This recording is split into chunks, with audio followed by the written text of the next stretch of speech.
Doctor साहब, दांतों में कीड़ा लगने की जो शिकायत है ना, वो आजकल बहुत ज़्यादा हो गई हैं, तो बड़ा मसले मसाइल क्रिएट करता है। तो वजह क्या है इसकी? या आजकल हमारे कुछ खाने पीने की हैबिट्स इस तरह से हो गई हैं, या फिर हमारी जो जनरल ओरल हेल्थ है उस पर हम इतना ध्यान नहीं देते? आप बिल्कुल, ये बहुत ही वैलिड क्वेश्चन आपने पूछा है। मैं रूटीन में ये देख रहा हूँ कि आजकल टीन एज जो बच्चे जो कॉलेज गोइंग हैं, जो स्कूल गोइंग हैं, वो सबसे ज़्यादा कंप्लेंट्स पे आ रहे हैं। अभी मैं आपको वाकया एक छोटा सा शेयर करूँगा।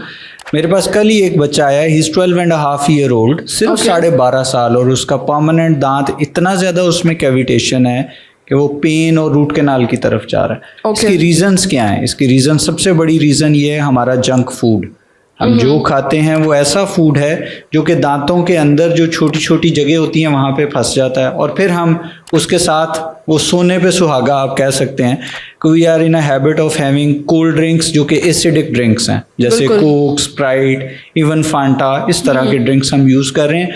वो जो कॉम्बिनेशन बनता है ना शुगर और एसिड का, it is very detrimental for teeth. दांतों को वो बेड़ा गर्क कर देता है। उसके अंदर वो बैक्टीरिया की ग्रोथ इस तरह होती है कि दांत डिके की तरफ या कीड़ा लगने की तरफ बड़ी तेजी से प्रोग्रेस करते हैं। ओके, तो इसी वजह से बहुत छोटे बच्चों में ये प्रॉब्लम्स देखने में आ रही है। बिल्कुल ऐसे ही, बच्चों में, बड़ों में, सब में ये प्रॉब्लम बहुत ज़्यादा।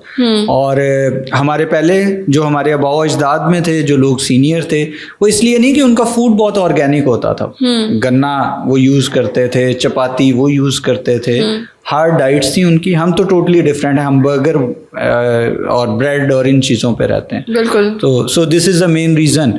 और दूसरा उसके बाद ये कि हमारी क्लीनिंग नहीं है। जब खाना इस तरह का है कि जो दांतों के अंदर फंसा रह जाता है और उसने कीड़ा लगाना भी है, और फिर उसके बाद हम क्या है, हम क्लीन भी नहीं करते। सो ये सारे फैक्टर्स, बिल्कुल इसकी वजह यही है कि आजकल ये कंप्लेंट्स हमारी बहुत ज़्यादा बढ़ गई। राइट। तो डॉक्टर साहब, सिम्टम्स क्या होते हैं कि एक दांत में कीड़ा लग गया? क्योंकि इतनी जल्दी पता भी नहीं चलता लोगों को।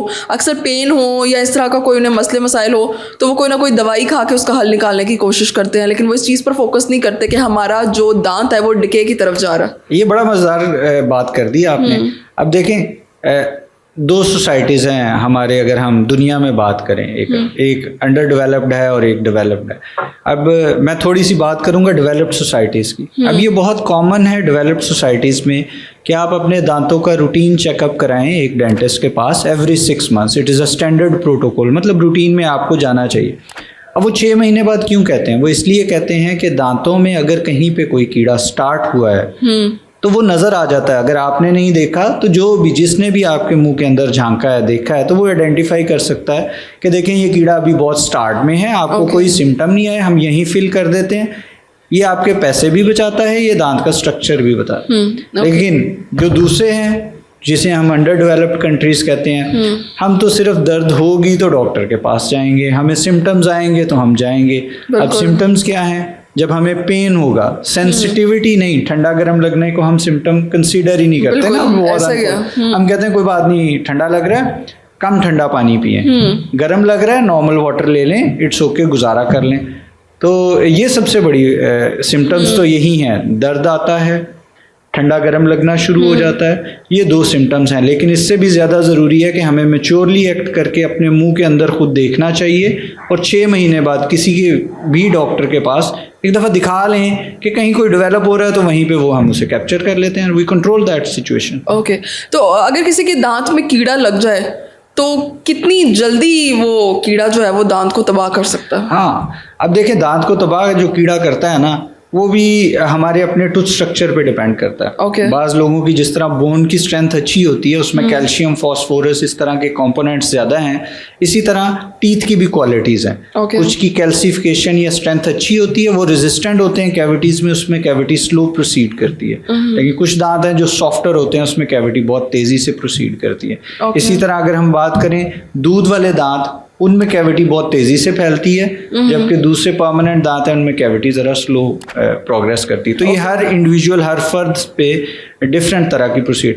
और प्लस हम खा किस तरह रहे हैं, जैसे कि हमने पहले बात की, अगर हम वही जंक फूड पे जंक फूड खा रहे हैं, हम दिन में 3 दफ़ा कोक ले रहे हैं, तो डेफिनेटली कीड़ा जो है वो ज़्यादा तेज़ी से दांतों को खाएगा, वो बैक्टीरियल डिके बहुत तेज़ी से बढ़ेगा, और वो हमें तकलीफ दे मराहल पे बहुत जल्दी ले जाएगा।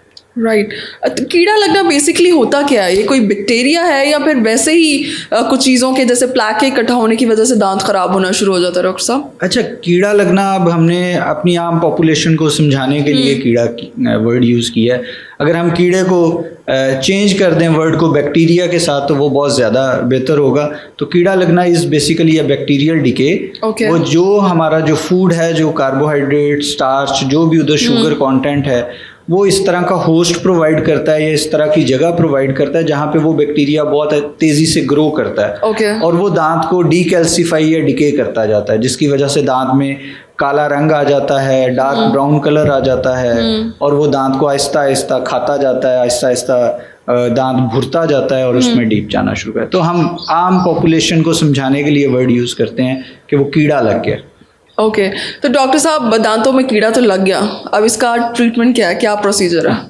इसका ट्रीटमेंट बड़ा सिंपल है। सबसे पहले तो ये कि आप उसे जल्दी आइडेंटिफाई करें। जितना जल्दी आप उसे पहचान लेंगे या देख लेंगे उतना कम आपका नुकसान है। नुकसान अच्छा। दो तरह से कम है। एक, आपके दांत का स्ट्रक्चर कम लूज हुआ है जिससे आपकी दांत की लाइफ में फ़र्क बहुत कम पड़ेगा। ओके। जितना कीड़ा ज़्यादा लग चुका होगा, जितना ट्रीटमेंट एक्सटेंसिव करना पड़ेगा, उतना दांत का नुकसान ज़्यादा हो जाता है, उसकी लाइफ कम हो जाती है। ओके। तो सबसे पहले उसे जल्दी आइडेंटिफाई करें, डॉक्टर के पास जाएं। जितना डिके होगा, जितना छोटा सा एरिया जहाँ पे कीड़ा लगा होगा, जितना वो काला या ब्लैक स्पॉट होगा, उतना सा दांत ड्रिल करके उस जगह पे फिलिंग कर दी जाएगी। Okay. और वो उसकी लाइफ उतनी ही ज़्यादा बेहतर रहेगी। अगर सही। इतनी बड़ी कैविटी है तो लाइफ कम हो जाएगी, अगर इतनी सी कैविटी है तो लाइफ दांत की और फिलिंग की बहुत बेहतर हो जाएगी। ओके। तो फिलिंग इसका वाहिद जो है, वाहिद treatment है। इलाज फिलिंग है। हम इसे मिसाल देते हैं, देखें जिस तरह एक आम लोगों को समझाने के लिए कि अगर लकड़ी को दीमक लग जाए तो हम चाहे उसको स्प्रे कर दें, कुछ भी कर दें, वो दीमक से दीमक तो ख़त्म हो जाएगी, लेकिन वो लकड़ी का वो जो पोर्शन है वो हमेशा से कमज़ोर रहेगा। Right. तो उसका आइडियल ट्रीटमेंट या सबसे बेहतर उसका इलाज ये होता है कि उतना पोर्शन रिमूव कर दिया जाए और उसकी जगह नई सॉलिड कोई चीज़ प्लेस कर दी जाए ताकि उसकी लाइफ बेहतर हो। राइट। ऐसा ही दांत के केस में हम करते हैं कि उतना पोर्शन रिमूव करते हैं और ऐसे मटेरियल से फिल करते हैं जो कि दांत की तरह का होता है, इन बहुत सारी तरीकों से। ठीक। उसका कलर हो सकता है, उसकी शेप हो सकती है, उसकी लाइफ हो सकती है, तो वो फिर उसको बेहतर लाइफ देता है। इसके अलावा और कोई हल नहीं है। दवाई गोली खाने से, सिरप पीने से, साफ करने से कीड़ा खत्म नहीं होता। लाइक जो पेन किलर्स होते हैं वो सिर्फ पेन को कम वो करने सिर्फ के लिए दर्द होते को हैं। ख़त्म करते हैं, वो उसका इलाज नहीं है। We have to get it done, हमें ये करवाना ही पड़ेगा। ओके, बहुत शुक्रिया। Thank you.